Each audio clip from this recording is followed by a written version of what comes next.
দর্শক, কিভাবে আপনারা ইমেজ ওয়ার্ডে কোনো টেক্সটের নিচে আন্ডারলাইন করবেন? এই যে যেমন দেখতে পাচ্ছেন এখানে টেক্সটটার নিচে আন্ডারলাইন করা আছে। এরকম আন্ডারলাইন আপনি কিভাবে করবেন? তো এই কাজটি করার জন্য আপনি যে লাইনের নিচে আন্ডারলাইন করতে চাচ্ছেন, তাহলে এটাকে সিলেক্ট করতে হবে। ধরেন আমি এটার নিচে আন্ডারলাইন করতে যাচ্ছি।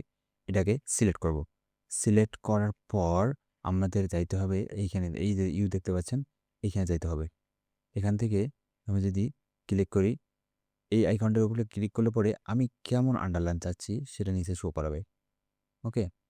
তো এগুলোর মধ্যে থেকেই আমরা যেকোনো একটা সিলেক্ট করার পর ধরেন আমি এটা সিলেক্ট করলাম। এখান থেকে আমরা যদি এখন এই যে দেখেন আমাদের এটা আন্ডারলাইন হয়ে গেছে। ওকে? এখন আমি যদি অন্য আন্ডারলাইন দিতে চাই তাহলে ধরেন এখানে এটা সিলেক্ট করলাম। সিলেক্ট করার পর আমাকে এখানে এই যে এখানে ক্লিক করার পর ধরেন আমি এটা আন্ডারলাইন করব।